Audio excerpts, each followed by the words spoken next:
Take one. Hi everybody, thanks for coming to True Serenity tonight. My name is Tara, and Joel will be doing his talk this evening, and feel free to ask any questions that you have, and feel free to ask any questions that you might have about what we do here at our space. We do different meditations and yoga and sound meditation and art shows and all kinds of different things. So enjoy yourselves. Thanks. Thank you, Tara. Yes, very wonderful space. I'm thankful to be able to come here and do the session. A lot of you are new, so forgive me for those people who I have to give my disclaimer to everyone, and you've heard it many times. I have been called many things, good and bad.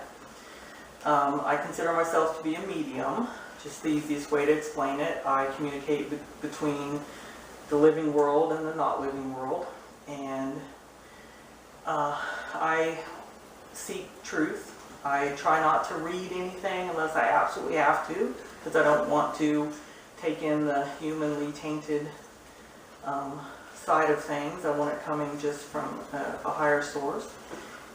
So what I do in these sessions is I have, of course, a topic, and I try to stick to that topic as much as possible. However, I am channeling live at all times. I'm 24/7. I never turn the signal off. I'm always receiving information. So if you see me glitch for a second or just go on pause, I'm receiving a transmission of some kind. And because what happens is once you're all here and I connect with your energy, then spirits out there may have information they want to share on your behalf. They may bring up an answer to something someone's thinking about or so forth, and then I will just add that into the conversation. I won't go, oh, and here's your answer, because sometimes it's private and people don't want to, or just don't want to be pointed out. But it's good that they do that, because sometimes several people could benefit from the answer you have, and because you're timid and you don't want to ask it,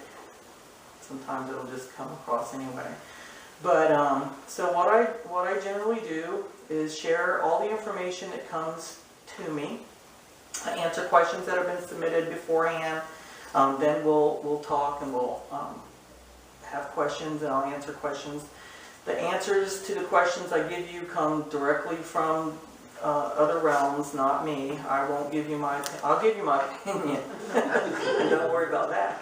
But I won't interject my desire into the answer. It can't be that way. So one thing I do tell a lot of people, or everybody, is you may hear things that you totally agree with. You may hear things that make you think I need to be committed. You may hear things that anywhere in between. I don't expect you to believe everything I say. Everybody has a different path, a different belief system. I have issues trying to describe exactly where I come from with things, and so I was looking through a human dictionary, thesaurus type thing, as to what might describe what I am. It's called an omnist. It's someone who believes that there's some truth in every religion and every path, but not all truth in any one path. So I don't have a particular faith that I put everything into. I have to be open to everything, because the people that come to me are very eclectic. People that see me, I've seen everybody from Catholics and Baptists and Presbyterians and all that, Christian world, to pagans and atheists even, that come to me for guidance. So just because you don't believe in God don't mean there isn't something else out there that's running things or helping out. So I have to stay very neutral, and that helps me as well, because I get to learn more, because more spirits from all these different realms will work with me. So again, some logistics here. There's a bathroom right there, and there's a bathroom at the end of this hall on the right. Just go toward the light, the purple light, and then hang a right. I think Tara worked it out that way. Head into the light. And then if you have any questions, hold them off a little bit. I'll ask you, do you have any questions? If I say something and it just totally overwhelms you and you're going to hurt yourself if you don't ask me, go ahead and ask me a question. Because tonight I never know what's going to happen. There's a topic, however, I try to prepare for it, it never works out. The most I get is people ask me questions so I know what to kind of address. And the topic, however, the spirits take over and lead the whole night. And then I feel like tonight, a lot of it is going to be questions that come up from you guys. So please feel free, and don't be shy to ask questions, because I guarantee you somebody else in the room is going to be thankful that you asked that question. And no question is too weird, because I've seen it all, heard it all. I'm going to hook up my thingamajig here now, because we have it on camera and then we have it on audio for people that don't make it. Just to get the ugliness out of the way, I do try to do this for a living, so there's this little tiny jar right there that you can stuff with money if you care to help. It's no problem, no obligation.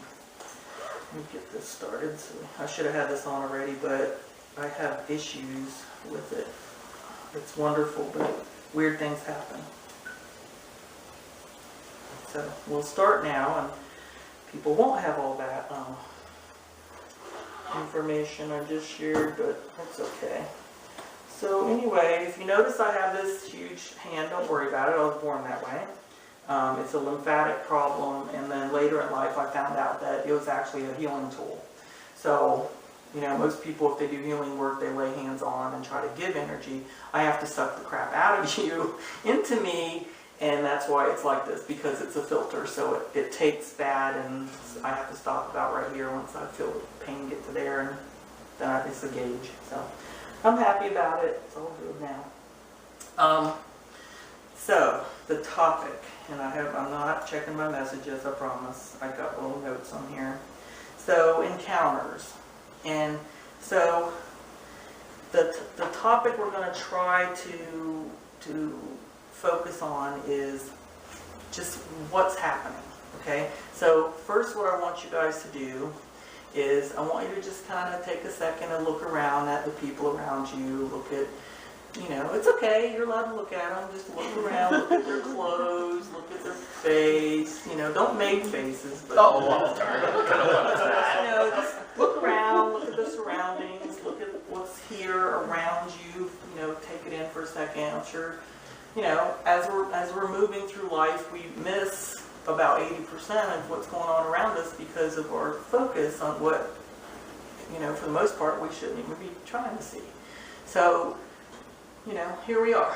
Now, I can tell you that what was happening while you were looking around at the people around you and stuff, the kind of things that pop up are things like, I know that they didn't wear that color with that, you know, skin tone. Or I know that, you know, you hear people, you think to yourself, oh man, they either need to eat a burger or they need to put the burger down. You have comments, you know, you think, you judge, we judge. We look at people and we instantly judge. And so when we encounter people, we need to be thinking a little deeper than what's on the surface. Because instantly, there's two things that happen. You're walking down the street, you're judging everybody you make eye contact with. Well, I don't know if it's a good thing, but due to cell phones and things, our eye contact is a lot less than it used to be because we're staring at a phone instead of even seeing who's around us. However, when you do encounter someone, especially if they're a stranger, they get double the judgment because you don't know anything about them. So you feel like you have to make a determination as to something about them, whether or not you're ever going to ever see them again or not. Well, why is that? Why are we like that? Well, from the human standpoint, we're preconditioned to do that because that's what our society teaches us to do. We're always, from the moment we're born, as soon as we can see the TV, we are taught to judge. This is good, this is bad, this is what it should be, this is what it shouldn't be. So we can't even make up our own mind because we're being told what we should think for ourselves. Not to mention how terrible our parents teach us about judgment and prejudice and all this kind of thing, which hopefully we get to overcome if our parents are less than wonderful. So then at the same time, not only is the human thing going on, we have the spiritual part that's going on. So as you're encountering people, your human part, your brain, is picking them out, categorizing them, putting them where they belong, yes or no. You've already decided, by looking at somebody walking down the street, you've already decided if you really want anything to do with them, when that could be someone that could be the best thing that ever happened to you. But you're not going to meet them because they don't fit into the category of what makes you comfortable or what makes them acceptable to you. So keep that in mind as you go along and you meet people from now on, as you're anywhere in any room. What am I missing by judging that person? So the second thing that's happening is our spirit is doing the same thing at the same time. There's always two things happening in our lives: what our mind's doing and what our soul's doing. So at the same time, you have your soul judging. But what's cool about that is the soul is connecting with the soul of the other person and judging them on absolute truths, not on impressions, not on made-up conditions that we have.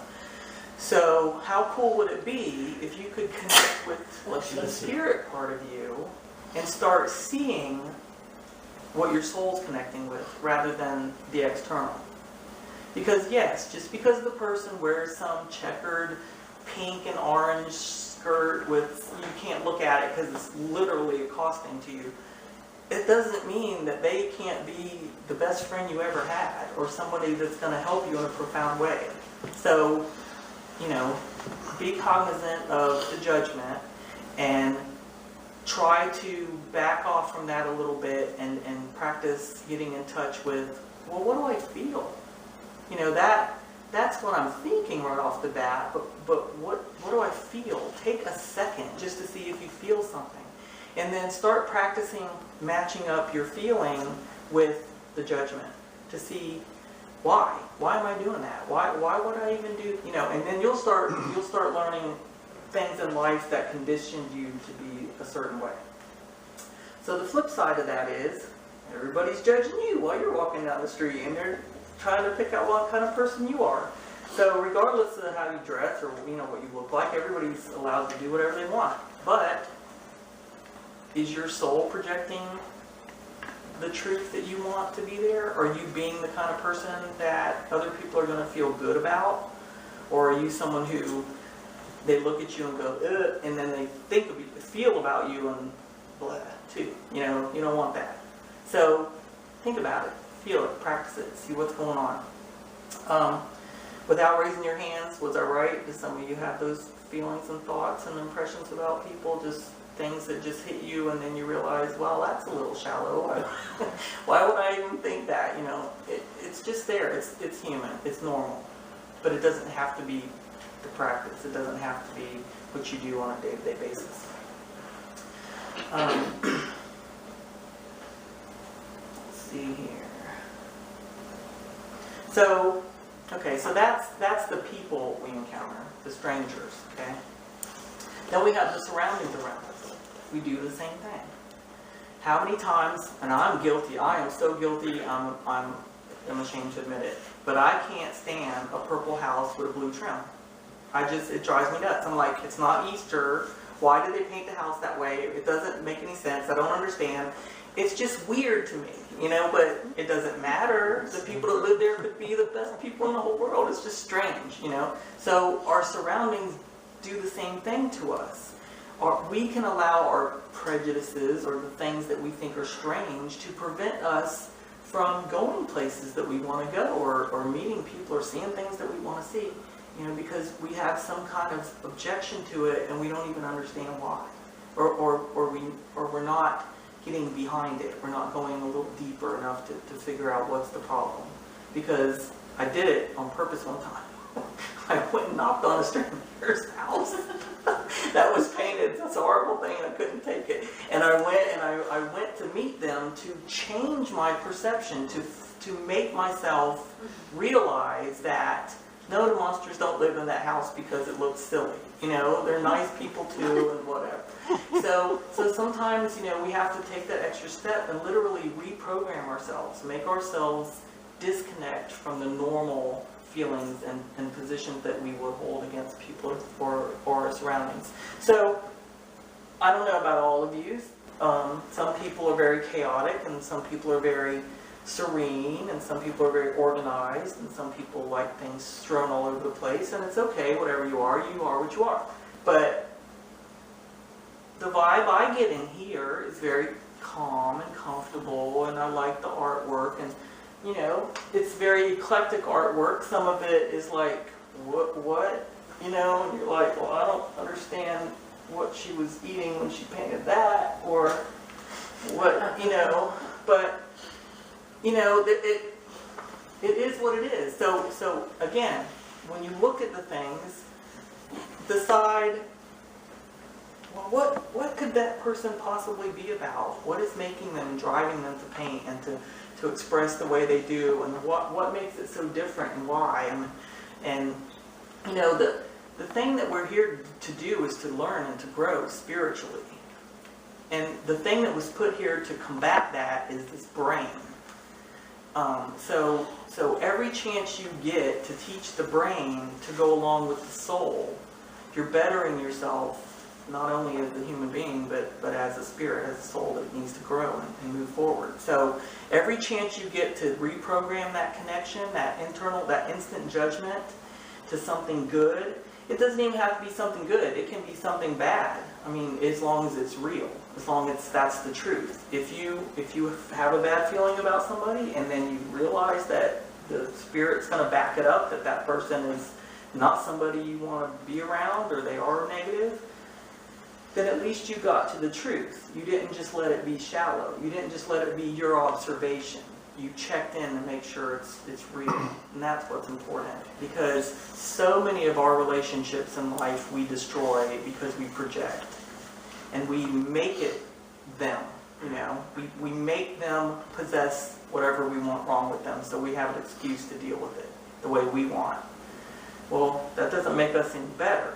So we need to also be the kind of person we want people double checking in on and saying, oh, okay, yeah, at first I thought they were whack, but they're all right, you know, I can be friends with them.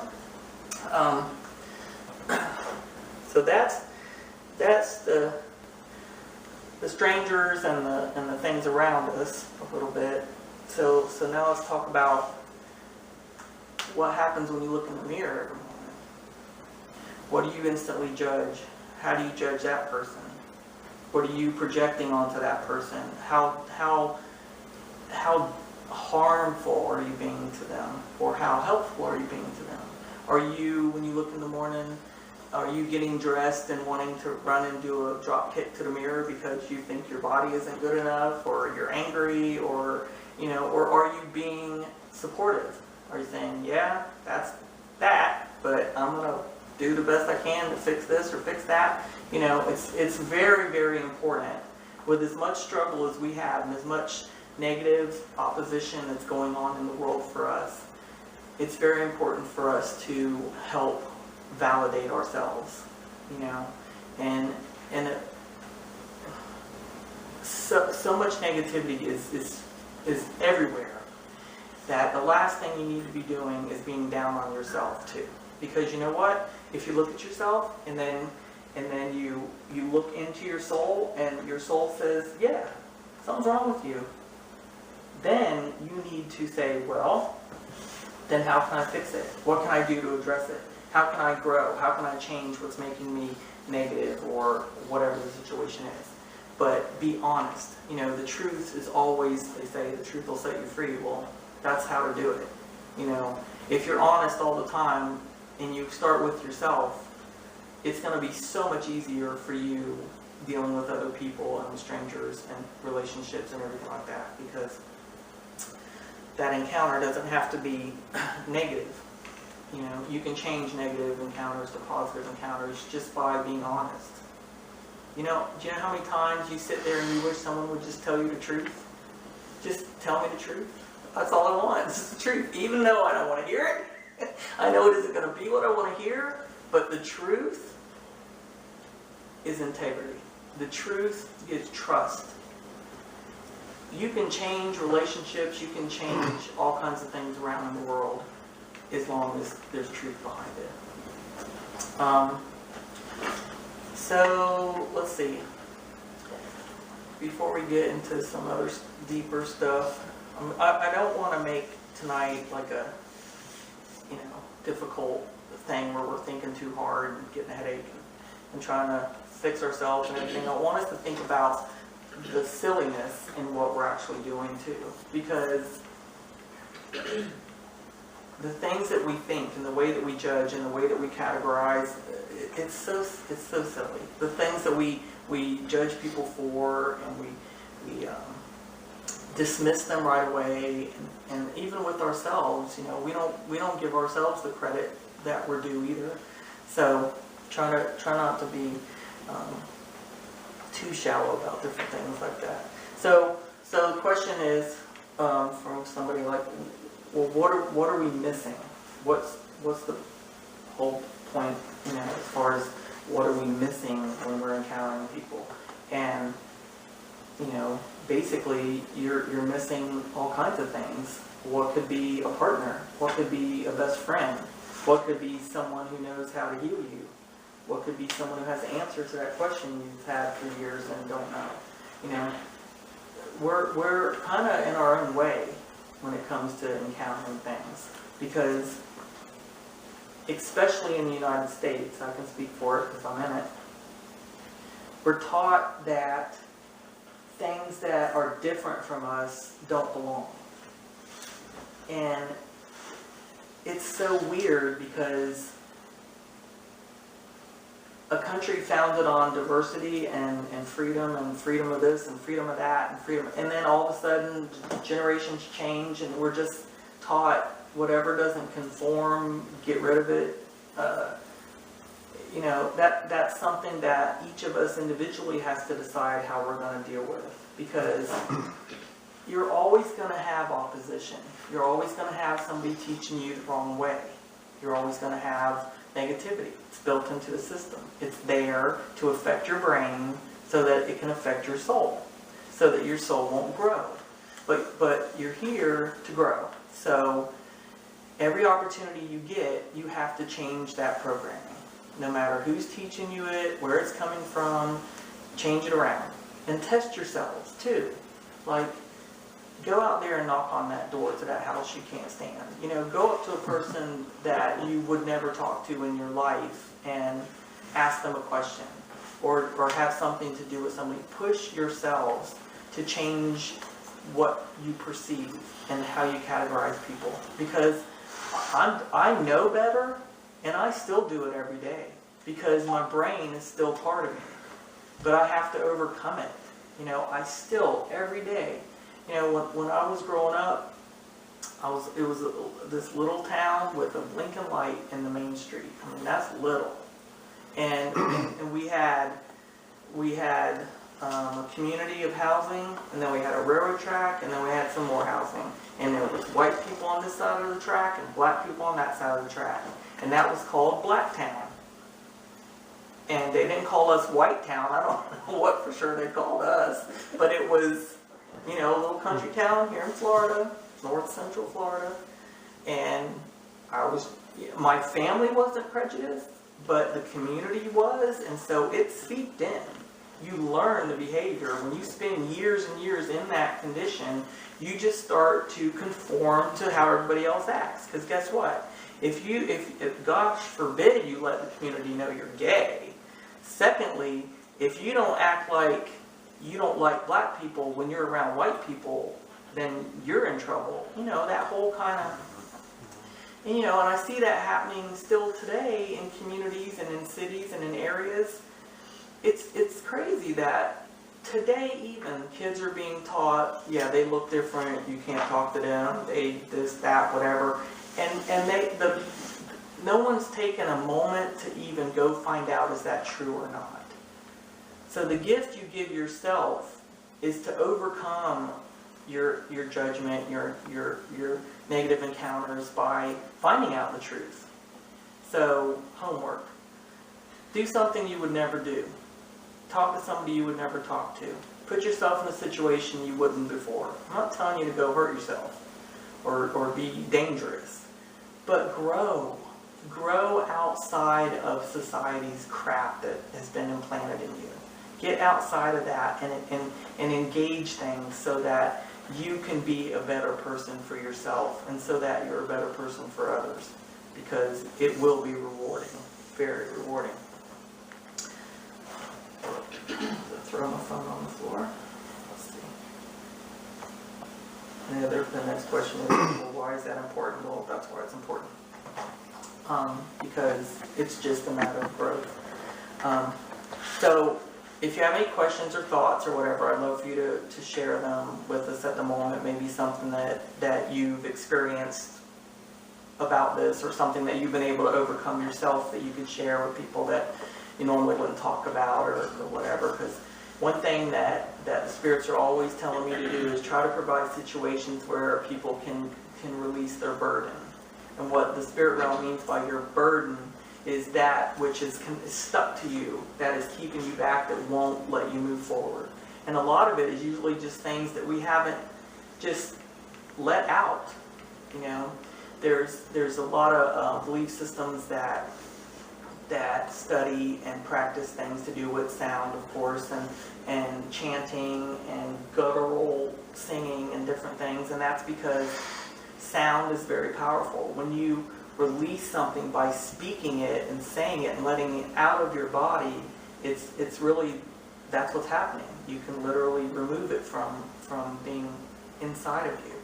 So unburden yourself as much as possible. That doesn't mean go home and attack your partner or friend and cuss them out and say, you know, that's different. You know, there's a nice release of burden, not attack. But I need to process some information in from what's going on with everybody here. And so if you want to share anything while I'm thinking for a second or hearing some things, feel free. I can multitask. I'll share this. I don't know the line at a certain point when I think the truth, I feel like with certain people, there's a truth and I don't want to be with it. And I can grow and say, okay, it was my challenge to be with them or whatever, but I don't know the line after that. Is there a responsibility? I mean, is that better to at some point just say, I'm going to be free of it and that's okay? Or is there a piece that just says, I'm going to pursue it again? No. Even though I just really don't want to. Anybody else want to share anything? Because I will answer that. Please, anybody? I know y'all just sitting there. A silent mouse in church. It'll get easy. You'll be all talking at the same time a little while. So the answer to the question is, did everybody hear what she was saying? The answer to the question, is there a line? Do you know when to change it or to continue to pursue it, or things when you're feeling the negativity of the situation? The question brings up a super, super important point about knowing who you are as a spirit. If you know yourself, then you know what harms you, and then you know where your limits are, and you know your lines, and you know what's too much. Because the more you know about yourself, and the more you know about the path that you're on and what you need to do, the clearer that line becomes. So when someone crosses that line, the flags go off right then and there, and you're aware. You know, okay, this is too much for me. Why? Not because society deems it so, or my friends say so. I wouldn't take that if I were you. You know, it becomes a reality because your spirit will literally say to you, this particular condition is no longer conducive to your growth. It is now harming your forward movement. And that's how you know the difference. But guess what? We're so perfect at denial. We're so great at throwing that logic and that truth right back in God's face, or whoever you believe is telling you something. We're like, shut up. You know, I can handle it. I can handle it. And then the day before you're on your knees praying, please give me guidance, tell me what to do. And then when they tell you what to do, shut up, what? That's the difference between that human persistence that we have, that we've been taught, and our own sense of pride, and our actual ability to let go of our brain and let our soul guide us. Because your soul is your direct connection to your higher power. So why must you always do what your brain says instead? Because it's not going to help. And what I tell people, your brain is there for escape. Your soul is there to solve the problem. So why must we just escape, get back in it, escape, get back in it? Let's just resolve it and be done. But why do we not do that? Fear of the unknown. That's the biggest reason why we screw ourselves. If you don't know the outcome of your standing up for yourself and say, okay, I'm done with this, I'm not going to take it no more. If you're so familiar with that situation and you don't know any other situation, you'd rather stay in that situation because you know how to deal with it, rather than go down this dark path that you don't know what it's going to be. You assume it's going to be dark because it's the unknown. But don't do that. If your soul is telling you to take a step off the path and go on a new path or change things or make things better, trust your soul, not your brain. Practice that. And you'll be amazed at what kind of things you can accomplish and feel good about. Good, that help? How do you distinguish it's your brain versus your soul? Let me see if there's Give us an example. Yeah, This- like, oh no, that's my brain. No, Yeah, I think that something was you my can- soul. Connect to, yeah. you don't need an example. You're on the hot seat, so. You know exactly. No. What? I was going to say, you kind of know internally, like, what is your soul, like, even though you're still pursuing something, but then there's something inside of you, it might be deep down inside of you that's telling you, maybe you really shouldn't, but yet your mind is still making you do that, even though there's something that you know deep down in your guts that you probably maybe should step away. That's a good answer. Because here's the deal. I can't tell you the difference. That's the whole point. You guys have to figure out the difference for yourself because you're the ones that have to make those choices. And you're the only one that is going to know that because it's your soul talking to you saying. But the easiest way to tell right off the bat is it is thought versus feeling. And if you can distinguish, see, that's a big problem for humans. Big problem. Because you can't distinguish the difference between how you think and how you feel. Because you think it's the same thing. It's not the same thing.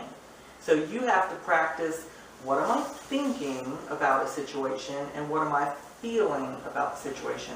Because if something just gives you a headache or you're thinking about it and it's just, whatever, that's one thing. But if something's happening and every time it's happening, you just literally feel sick or it hurts, something, that's your soul. Your feelings are your soul. And you can also learn the difference because your brain will argue. Your soul won't. Your soul will tell you one time. And if you don't listen, God help you. Because it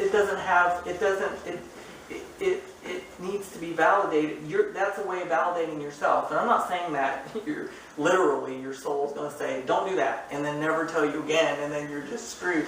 But no, if you don't listen, it's because you don't want to hear it. How many of us don't want to know the truth? I'm not prepared. I'm not going to deal. It's too hard. Man, I can't tell you how much peace I have and how much joy is in my life now. And I don't even know the exact time it happened or when, but something clicked in my life and I was just done. I was like, you humans are driving me absolutely out of my mind. I'm not going to behave like that anymore. I can't allow that. and you become very sure of yourself, and you become very strong, and you start listening to your soul, and you start telling your mind to shut up instead of the other way around. And what happens is you start guiding yourself down a spiritual path instead of a path of chaos that society leads us on. Because don't be fooled.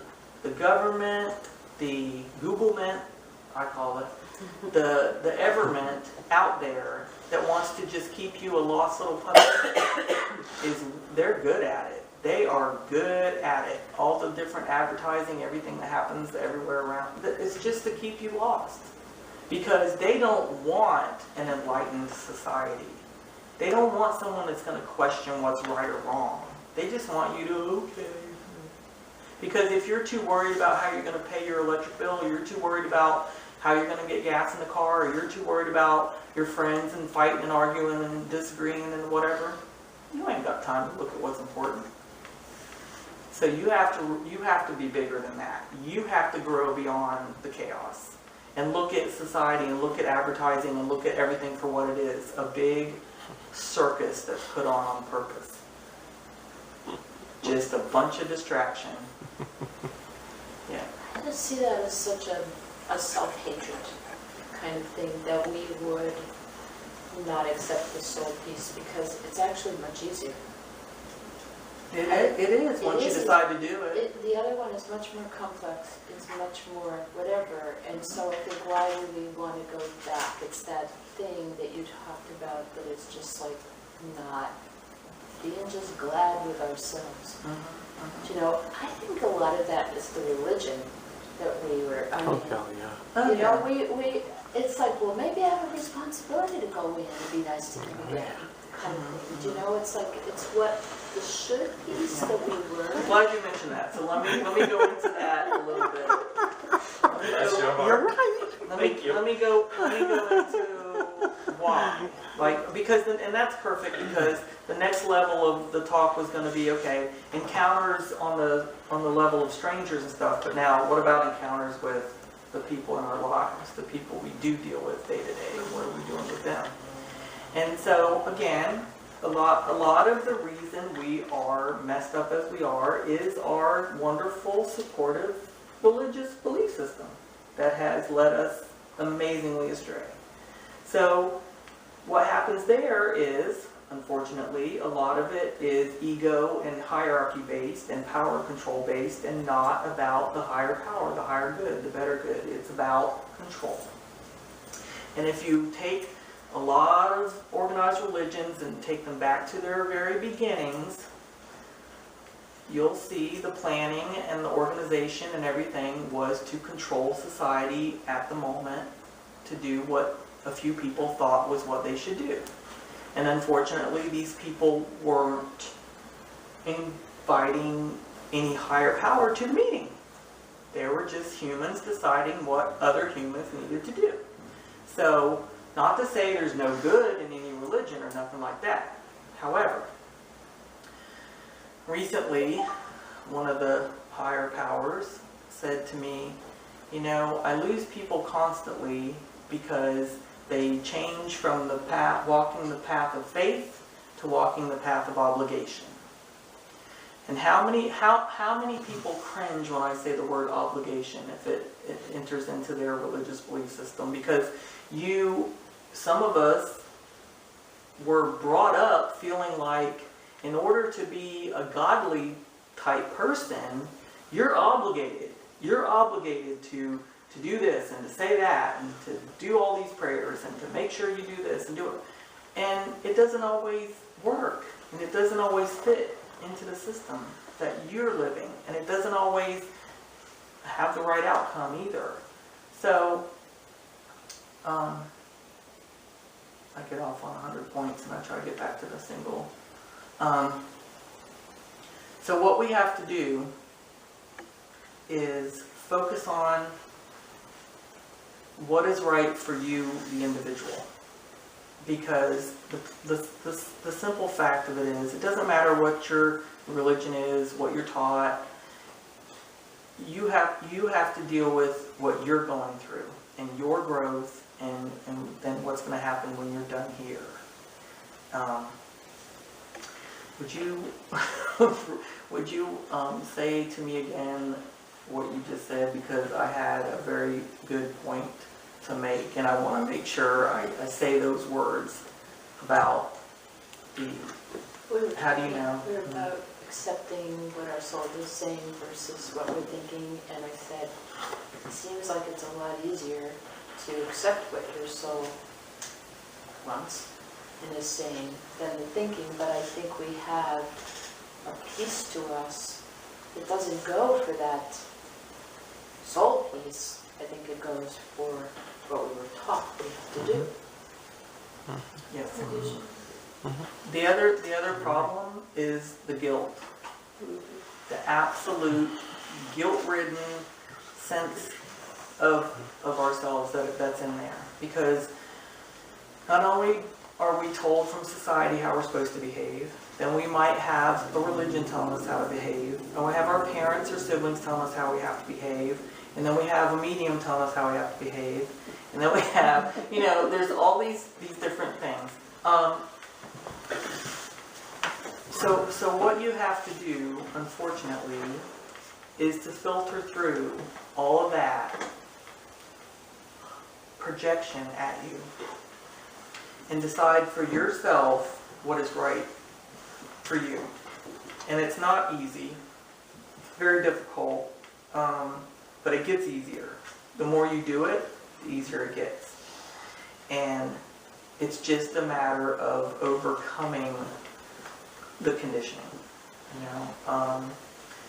One of the things that you've all experienced, that even if it's not been much and you yearn for it more, and we all do, the joy you get from making that connection with that higher power.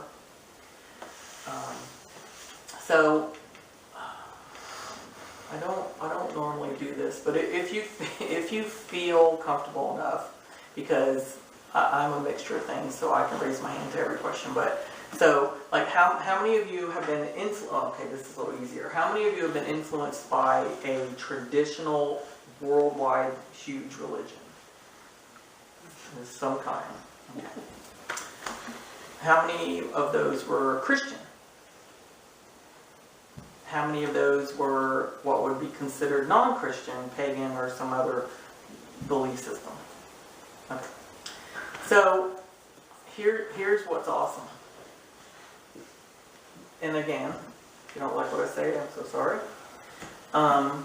But the truth that I hear, the truth that I let come in, and the way I say truth is because as soon as I agreed to be a medium 24/7 and be to channel, I quickly had to learn the difference between negative, positive, good, evil, blah, blah, because people constantly ask me, well, how do you know what you're hearing isn't, deceitfulness, or they're just telling you what you want to hear, and it's not truth, and whatever. And I said, well, because I studied the darkness, and I studied the light, and I learned so that I know when something is trying to deceive me, or something negative comes around me at all, I know.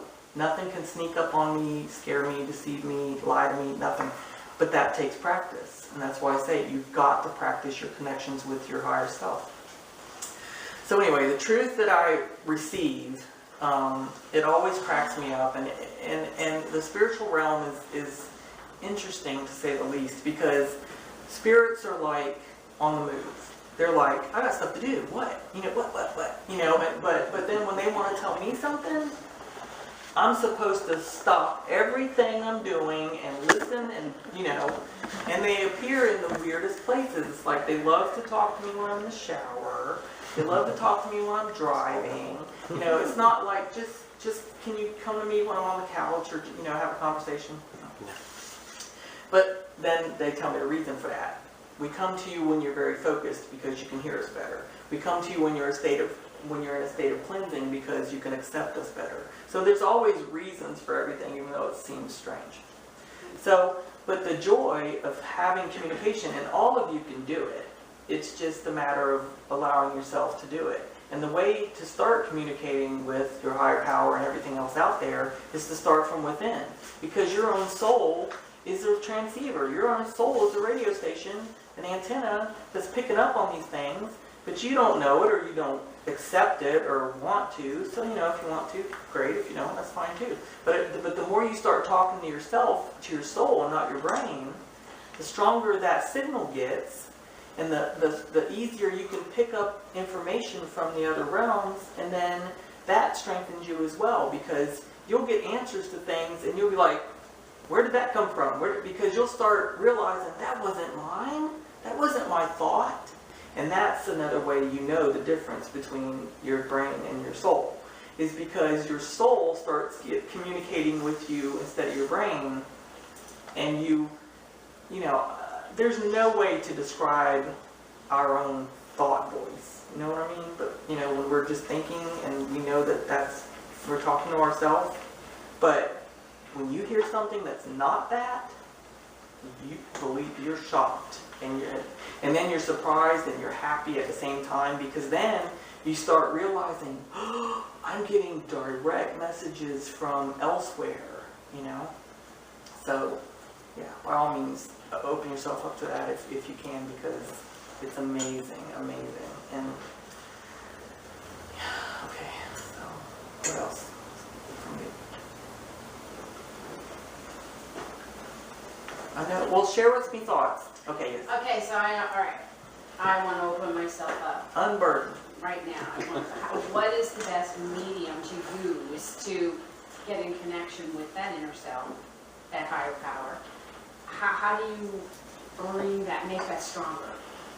Let's say, okay, we're going to walk away from here today and say, I got a plan now, I'm going to do this. How to do it? Mhm.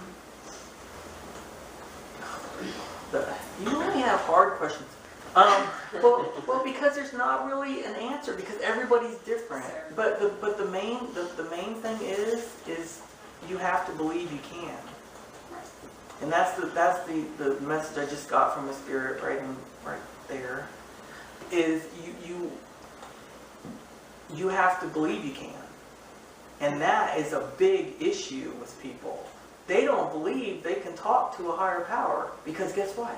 All those beautiful, supportive, wonderful religions that they're part of have told them that they're not worthy to talk to their higher power, much less be capable. So it's a lot to overcome. It's a lot to overcome.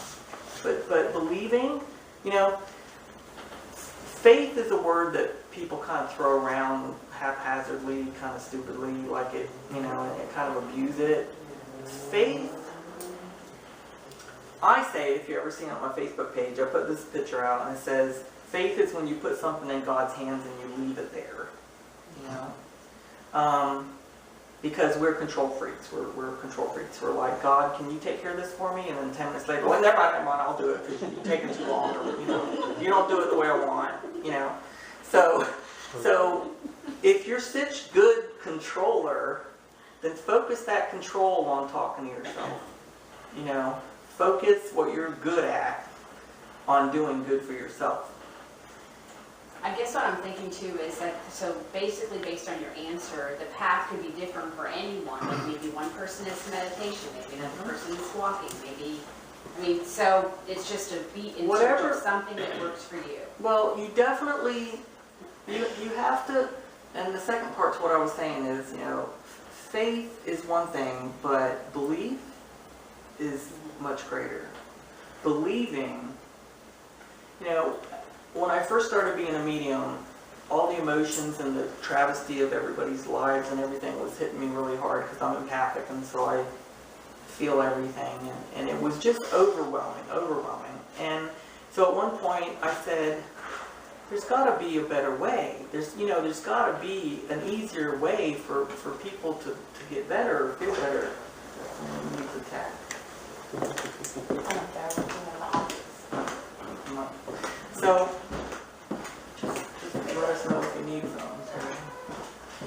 some. So I'm all distraught, and I'm like, I'm asking, you know, I was raised Baptist, Catholic and Baptist, so it was, you know, the first person, yeah, messed up. So the first person that you know, everybody has a different word for their higher power or feeling or whatever. Most of the world, is God or Jesus or whatever. So I'll just say Jesus because it was Jesus I was asking. I was like, well, what can I tell people? How can people get helped? I mean, there's got to be a way. What in the world? What do they have to do? What do they have to do? And Jesus said, the simplest thing in the world. He said, all they have to do is believe. And it seems too simple to even be real, but it's the hardest thing for people to do. Because people go to church every single day. If you're Catholic, you could sit there and pray 2 rosaries a day and do your novenas. And if you're Baptist, you can, don't wear makeup for a month. You can do whatever. You can do whatever you think is going to change things. But if you don't change whether you believe or not, nothing's happening. Nothing's happening. So does that mean you have to change the way you think in order to get to that part where you believe? It depends on what's controlling you, your thoughts or your spirit. Because if you focus on making your spirit stronger, the way you think will change automatically. Right. But if you are the other way around and you just can't get your brain to shut up and you can't get it to, then yeah, you have to focus on the way you think so that you can get to the inside. So you got to kind of look at what is your struggle.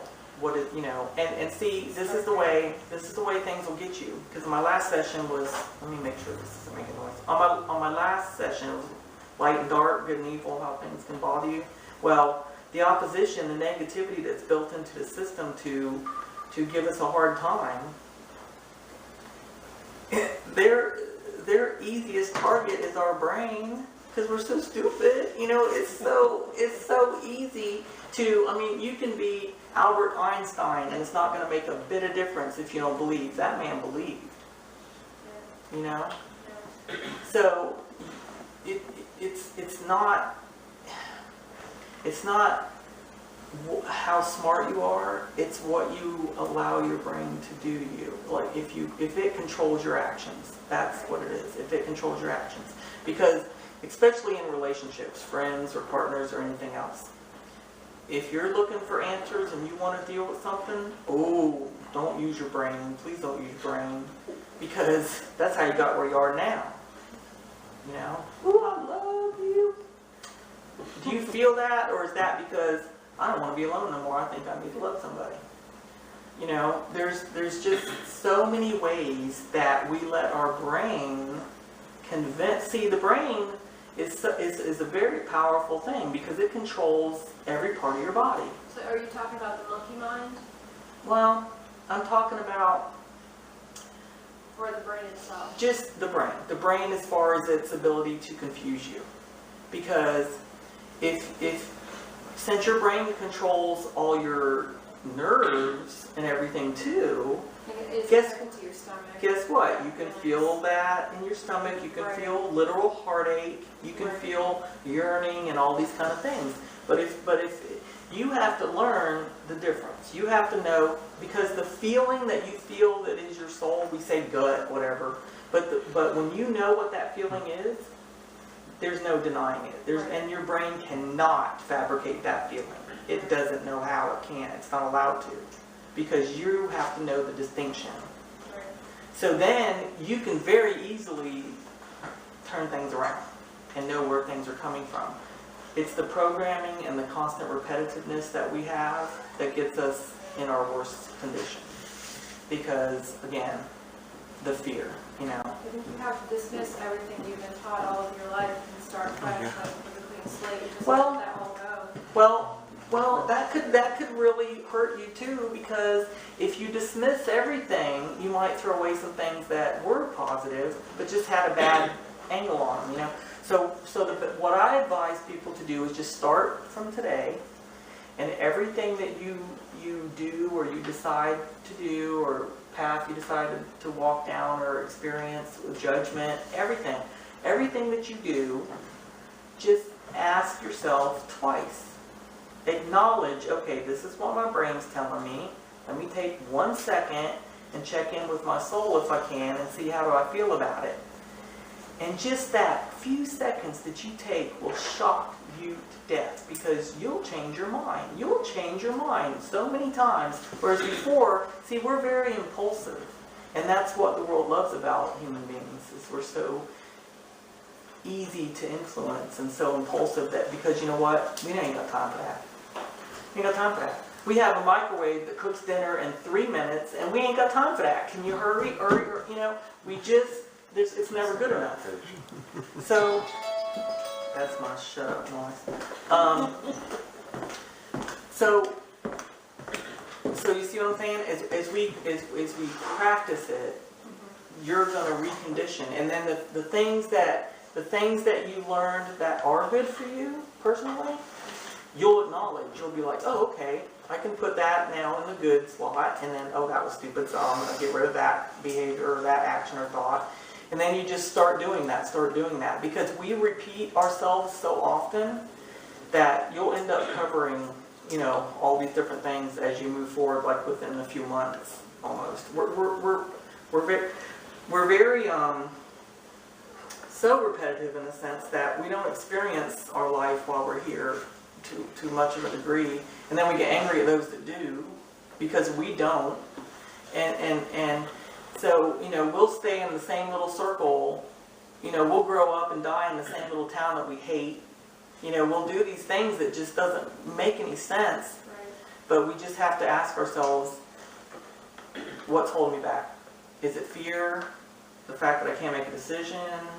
Or, you know, that's another big thing. We'll talk about that one. But let's take a 10-minute break or something like that and stretch and tell each other what you think about me.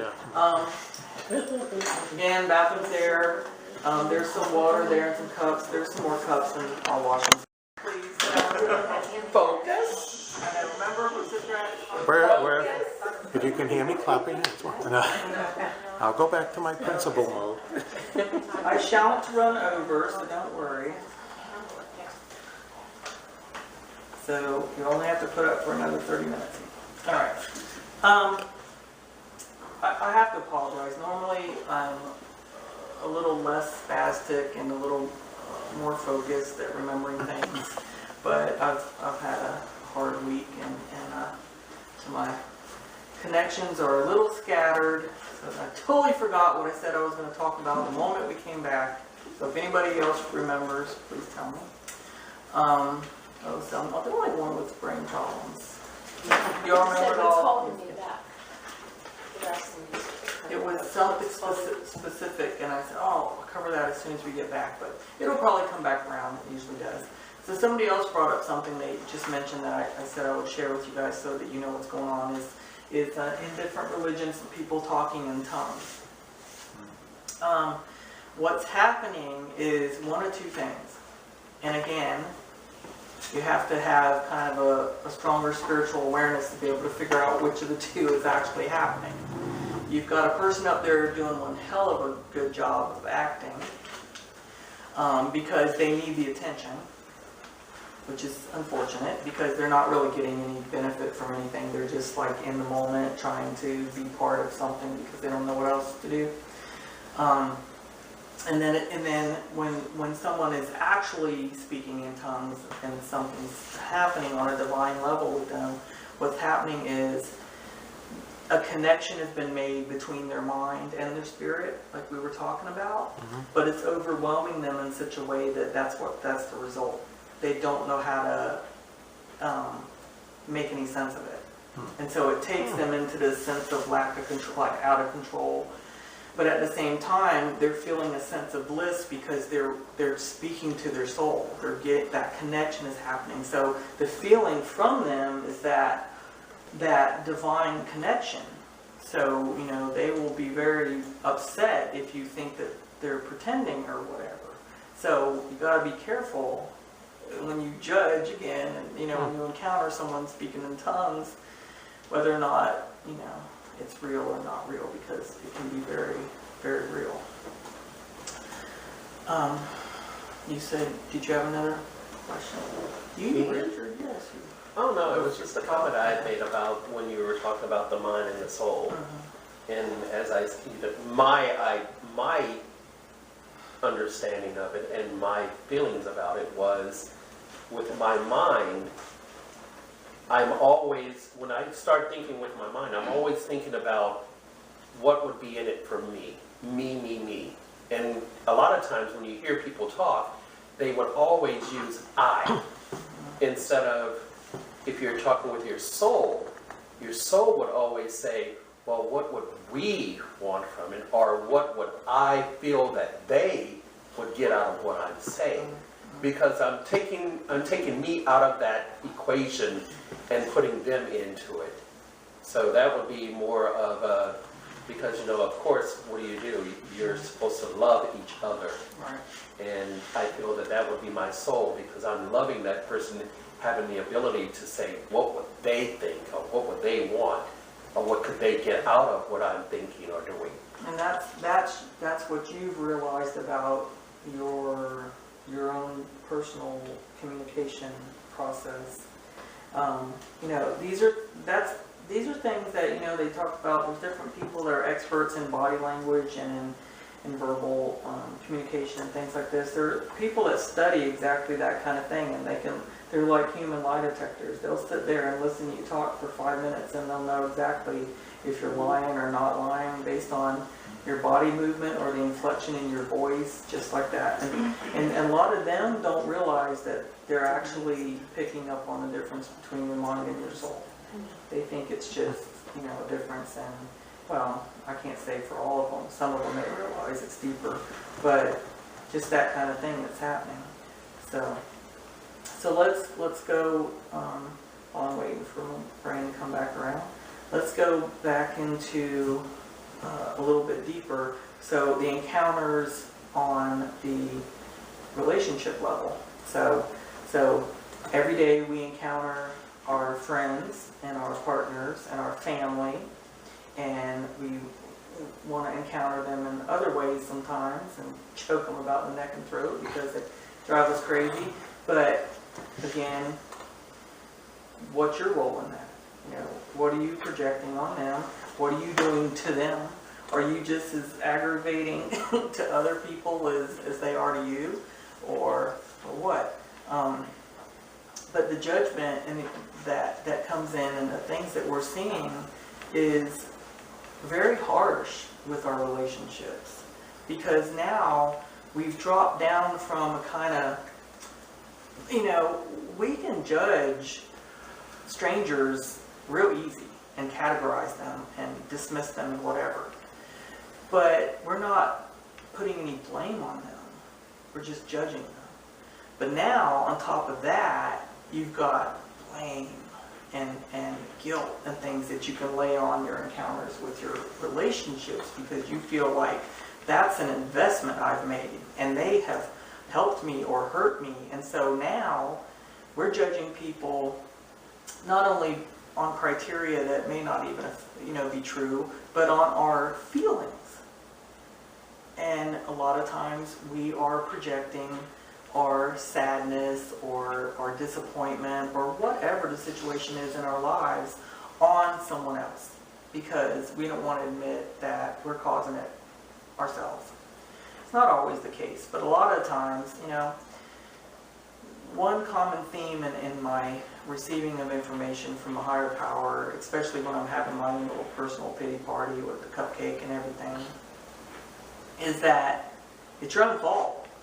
You know, and the spirits, they're very like serious about it's your own fault, because you will go on for hours complaining about how somebody did this to you or they did that to you.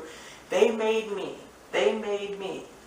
No one makes you anything. No one makes you anything. Okay? Your emotions are totally controlled by yourself. Now, if you haven't practiced or gotten control of your brain or your emotions well enough that you can't allow someone else to seem to control them for you, then maybe that's something you need to work on. But you can't blame other people for hurting you, because guess what? You let them. In some kind of way, you asked them to do it, you let them in, you invited them into your space, you trusted them, you know. hurt you the first time, then you can say, well, they hurt me and I didn't know they were going to do it. Okay, there can be truth to that. The second time, no more. No more. There can be no more blame for anything you allow someone to continue to do. Okay? Because then it's on you. And you can get mad at yourself for not having the strength to change something for the better, but you can't continue to blame the person that's doing it to you because you're letting them. You're letting them.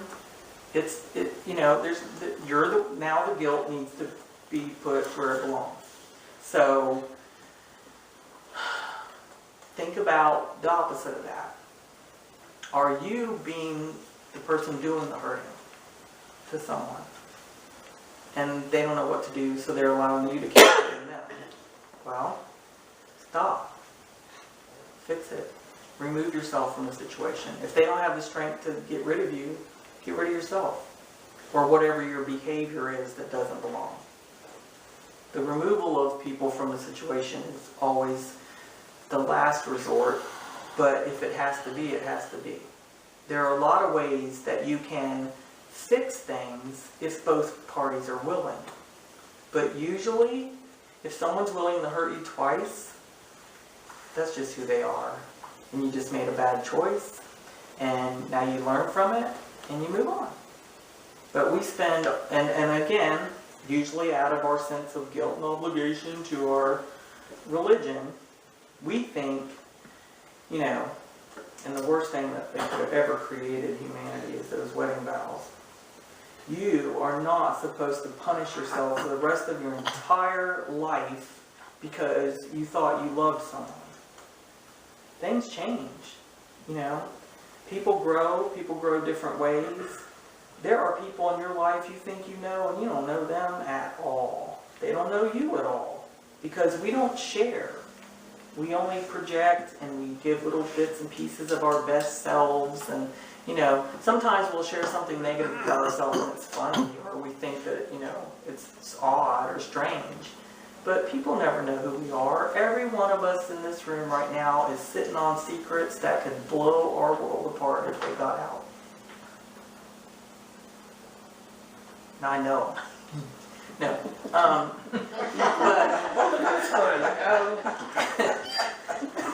But don't worry about it. I'm not allowed to share. So it's just normal though. But the profoundness about the secrets that we keep is that they hold us back as well. When something that helps to, when you meet someone that you know you can trust, unburden yourself. Even one person in the world that you can let go of things to, that you can trust and be that for each other or whatever, will remove so many anchors and shackles that your soul has on it of moving forward. A lot of us are blessed with someone, if not more than one person, but at least one person in our life that literally you can tell anything to and it's not going to make any difference. Those people, y'all, that is what is actually a soulmate. Not a sexual partner or a wife or husband.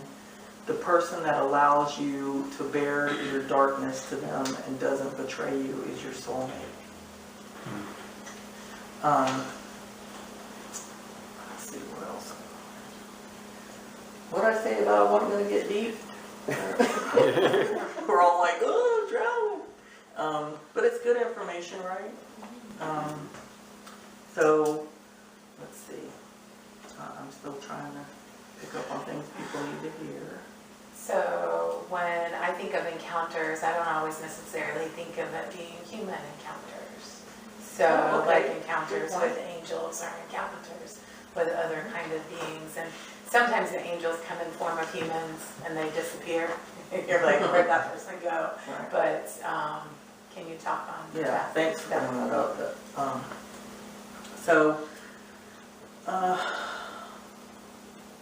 Let me see if any particular other type of being wants to share encounters that happen the most. Well, the encounter that that you have the most, okay, the encounters that happen the most with us are with what people refer to as guardian angels. The entities that are there for us, that are to guide us and whisper in our ear and help us along the way. And I've shared with people before, but let me go ahead and say, when you're created, a guardian angel is assigned to you, and that entity is with you the entire development of your soul. Not just your life on earth, but your entire lifetime as a soul. And we very rarely get to know this individual, so they're always trying to help us, and we don't know how to communicate with them. Sometimes through a medium or through some means, you may come upon their name or whatever, which is cool because you get to, it's one time. And these are things that I was made to remember, because we all know this when we're not in the human condition. But so I was made to remember by a guardian angel one day. This entity appeared to me, and they were sad, and I was like, "You're a freaking guardian angel. What do you have to be sad about? It must be awesome." And they're like, "I've spent," there's no time in spirit, but relating to human terms, they're like, "I've spent lifetimes with this individual, and they won't move forward. They're like holding themselves back, and I keep trying to encourage them, and I'm there every moment of the day and night, and they have no clue. They don't even know I'm there." And it's sad to them, actually, that they're not recognized. I mean, how would you feel if you were there all the time for someone trying to help somebody, and they just didn't even know it? There was no communication. So they get sad that we don't listen to them. And so, when you hear that little voice telling you to do something, and it's not your brain, and it's not your soul, it's probably your guardian angel trying to advise you to do something divine, helpful. Mostly guardian angels are for protection. They'll help you in that way. But they'll also guardian angels are mostly for protection. That's why they're called guardians.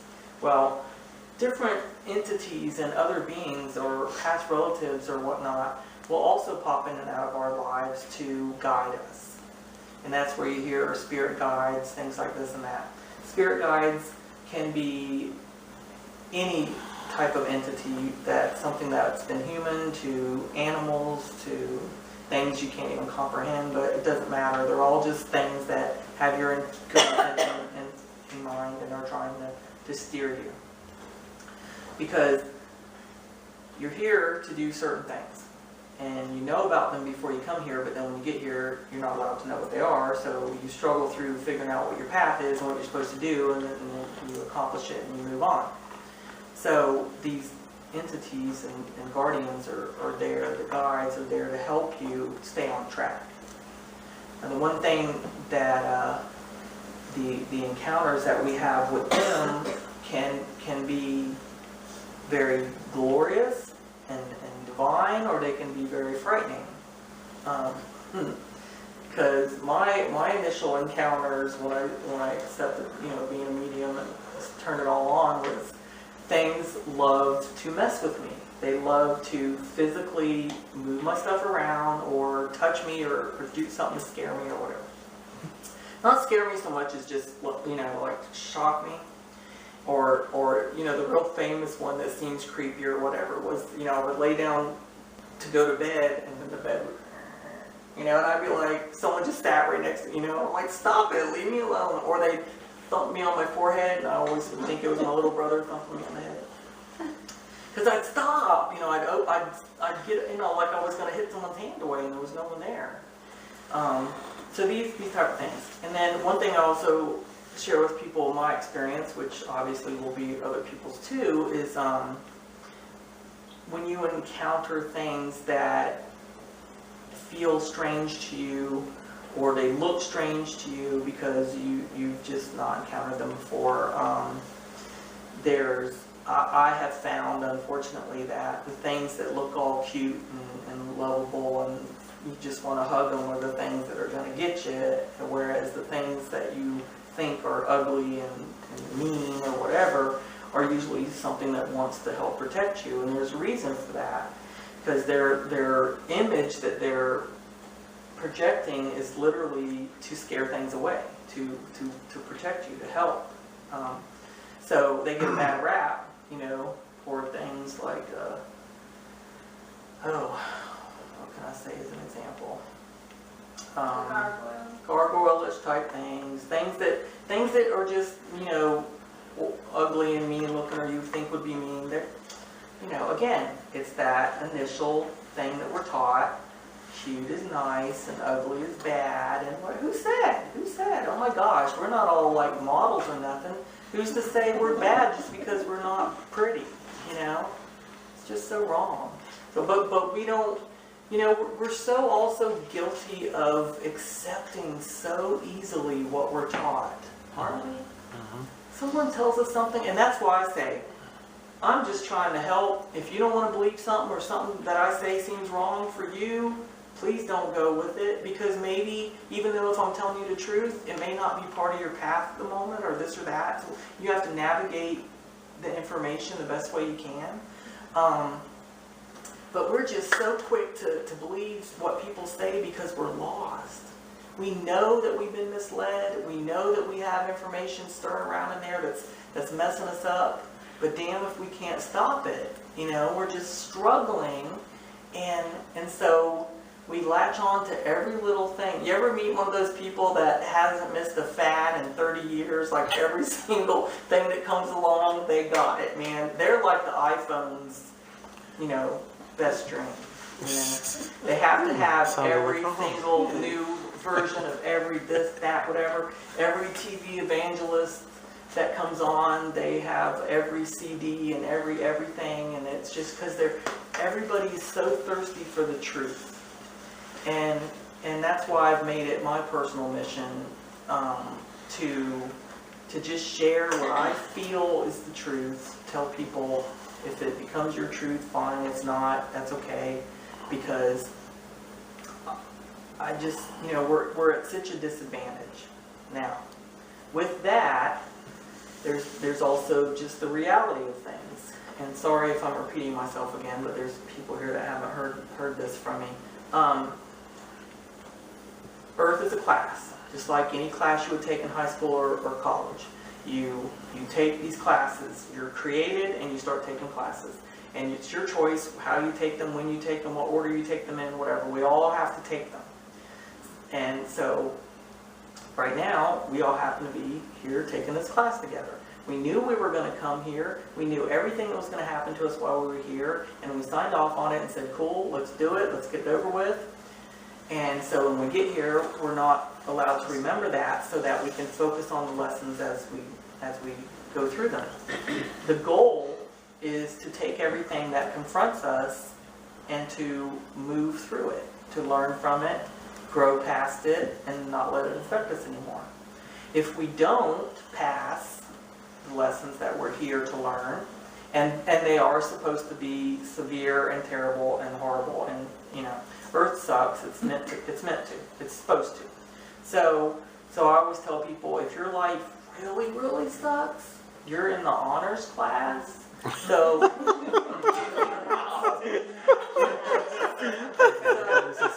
God didn't like me so much. So you're actually lucky, believe it or not, because chances are you're like really good and smart, and you're going to get through it. You won't have to come back. Those of us that are in remedial Earth, sometimes, because we won't learn, we're too stubborn or too focused on other things, we come back, and that's what reincarnation is. It's having to repeat a lifetime in a condition or a form.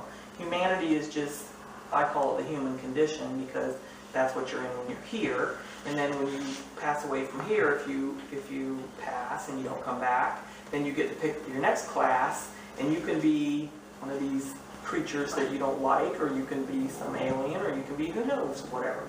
There's lots of them. But it's all just classes that we take to learn along the way. And so when I was made to remember that, and you know, so that I could help people, it gave me a lot of peace, because man, my life sucked a lot of times. But so it made me appreciate everything, all the difficulties that I had, because I was like, okay, well, cool. Then that stuff that I'm putting behind me, I don't have to go through again. And if you look at every challenge in your life as just an obstacle that you got past, you start to feel very accomplished. You know, a lot of times we feel like our life is destroying us, that it's just too much, we can't handle it, blah blah. Well, like it has been said, God will never give you something that you can't handle. It's true, because you can. You can always handle it. Sometimes you need help from a medium or somebody, or a loved one, or some, you know, whoever it is that can help you, depending on the situation. Only because you don't have the experience to handle it. It's not that you can't find a way, though. So that's where trust comes in, and your ability to allow other people to interact with you and things like that. And that's that feeling that we have, that we're not supposed to be alone, but we've misconstrued that in humanity. Humanity turned that into the soulmate is a partner, and you're supposed to be married or coupled, and you're not supposed to live life alone. You're supposed to find that other half. There's no other half. You're whole. You're always whole. What we think the other half is that person that's going to come in and give us the things we ain't learned yet. That's not how it works. You can't fulfill the emptiness of what you don't know yet. You have to learn it. You have to do it. And the trick to that all is that you can't just learn it or know it intellectually. You have to experience it. So people that go to school and spend 8 years in college learning how to memorize the Encyclopedia Britannica doesn't do them a bit of good, because they haven't experienced any of that stuff they learned. It's just knowledge. Nothing really matters until you have turned it into experience. That's what moves you forward. That's what moves you forward. And the whole light and dark thing, when you're created, you're dark, because you're new. You haven't been enlightened at all yet. And as you go through these classes and as you learn things, your light gets brighter and brighter and brighter. And so they give me the gift of being able to see your age as a soul, not just a person, but where you are in your evolutionary path as a soul. Which tells a lot about a person, because if you're still young and you haven't experienced a lot, and you come to hell, earth, this hell on earth, they call it. If you come to earth and you're very young and you don't have a lot of experience, you're not going to pass. Because you're not equipped. You don't know how to deal with the harshness of what happens here. But if you go through a bunch of experiences and then you come here, then you're going to be cool. You'll make it. But so the goal always is to enlighten yourself, to grow, to help your spirit to move forward. And it's difficult. It's difficult because we have to get out of our own way most of the time. Because our brain, because our fears, because just lack of ambition sometimes. There's people that have literally come back to Earth dozens of times because they're just stubborn. Could you imagine having to experience any of this more than once? That's not positive. So, anyway, I could go on forever about all that kind of mess, but that's how it works. You move forward and you do everything you possibly can to do that. And in your encounters, though, you're going to do yourself a benefit by controlling your initial reactions to your encounters, by checking in with the spiritual aspect of yourself versus your programming. Now, unfortunately, as you do this and you become a less judgmental person, and you start practicing your less judgment, guess what? Your family don't like you no more. Your friends don't know how to talk to you no more. And your coworkers don't want nothing to do with you anymore, because guess what? You just enlightened yourself right out of a life. Because nobody wants nothing to do with you anymore because they don't know how to deal with you. You don't talk. You don't say nasty jokes. You don't be prejudiced. You don't have, judge. All of a sudden, wow, that really helped me a lot. Now I have nobody. but at the same time, if you're staying truthful to yourself and you're not being so judgmental, when other people like that are encountering you, they're going to see that you're like them, and then you're going to have a whole new group of people in your life that are enlightened to the level you are, and then we all just little bit at a time, and that, so never fear losing people, because it's usually a blessing. It usually is a blessing, because people that we think out of obligation or out of love or out of your wedding vows or whatever nonsense there is, that you owe them something, you don't.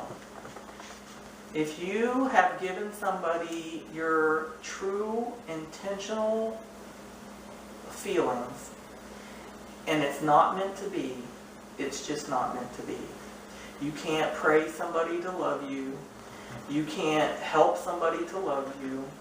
You can't hang around your entire life and make yourself come back again hoping someone's going to love you or treat you right or whatever the situation. Because guess what? Your paths were probably never even meant to cross or be, happening at the same time on this planet. Because, again, you come here whole. Your soulmates are the people that appreciate you and validate you no matter what. I'm not talking about validation like you're a jerk to somebody and they go, yeah, and support you. That's not validation. That's helping you hurt yourself. I'm talking about the real stuff. Like when you can put the darkness out there and they don't blab it out or hold it against you. Because the way things work, when you come here, you have a path. You already know what the path is, but you can't remember. Well, the other person that came here has a path.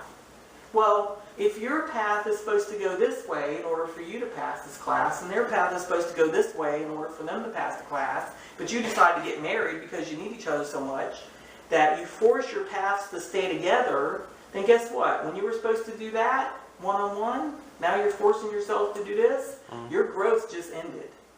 You just stopped your class. So when things come up and things are telling you, this ain't right, this isn't the person for me, I'm supposed to be doing something else, whatever, don't ignore that. Don't ignore those messages. And don't force yourself by human standards to be stuck in a situation you were never supposed to be in.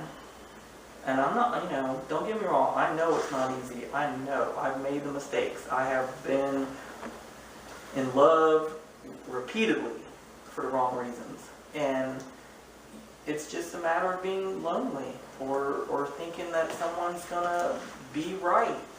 But the thing that I've learned now, thank goodness finally, is I don't have to have anybody. I don't need anybody. I'd love to share life with somebody, that'd be great. But what I pray for is that if there's somebody who we can share our paths together without hurting them, bring them. Because that way you're not setting yourself up to fail. And you're not setting yourself up to be separated. Because here's what happens. Jesus don't play that. He's the principal, okay? Jesus is the Savior of earth, mankind, for some things that he did. So the higher power, whether you want to call Buddha, Jesus, or the nature, whatever you want to look at it as, the same spirit, that's the person you answer to when you leave here to say, did you pass earth? Then you go to the next class. But Jesus, it's important for him to help us. Therefore,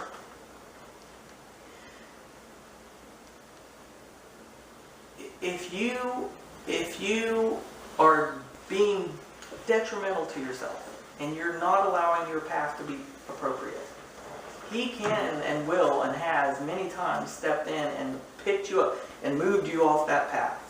He will take somebody out of your life or move you out of their life if it's better for you, if you're so hard-headed that you just won't listen.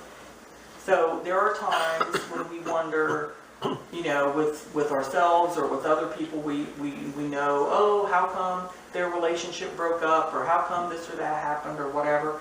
If it's hurting them and it's being corrected, then be thankful, be happy for that. But what I recommend for people who are in a relationship, talk to each other about what your soul's telling you, about what your path is. Share with each other, what do you feel like your path is? Because if you find that someone is neglecting to walk their path because the other person, that isn't part of their path, you know how, you're like a roller coaster enthusiast and all you want to do every day is ride a roller coaster, but your partner don't want nothing to do with them, so you don't ride roller coasters? It's the same thing. If you're being detrimental to your path because you're being helpful or whatever you think it is, or kind or accommodating to your partner, you're not helping each other at all. So if you are together, ask each other, hey, what does your soul lead you to do? What does it lead you to do? What do you want to do? And then when you figure that out and you go, well, why aren't we doing it? Let's do it. Because you can control your path to an extent as long as you're sticking to the curriculum, as long as you're making you're meeting the lessons that you need to meet. So you can compromise and you can work with it, and the spirits and the guides and all, they will help you with this so that you don't become detrimental to your relationship. But it depends on the way you're looking at it.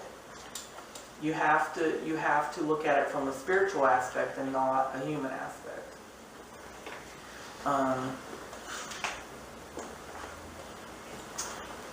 So what else? Anything else on mind? It's time? Is it 9? Okay, y'all are supposed to say, okay, it's time. Okay, it's Any questions, quick, or thoughts, or anything you want to ask or share? Appreciate you guys being here so much. And if you have any questions or thoughts, you can reach me at joel@medium.com or how you heard of me here. Can I do a housekeeping one? Yeah. Could we ask the folks that are here if they could take their chairs across the way? Because it would make things a lot easier if you don't mind. Just bringing them over to that in my pack? St. Matthew's. If you can carry your chair, St. Matthew's. If you can't, don't worry about it at all. I'll do it. But so again, anybody that wants to leave a love donation, I appreciate it. Thank you. If you want to see me at all one-on-one, look at my website and stuff. There's a lot of things that I touch on a little bit that can kind of make people not so sure about what I'm talking about, but then I can get deeper into it with you one-on-one if you want to, because I don't want to make anybody feel confused or anything. So I don't have any problem answering for no charge, like a little quick email or anything like that to set your mind at ease. Well, thank you very much. Good session.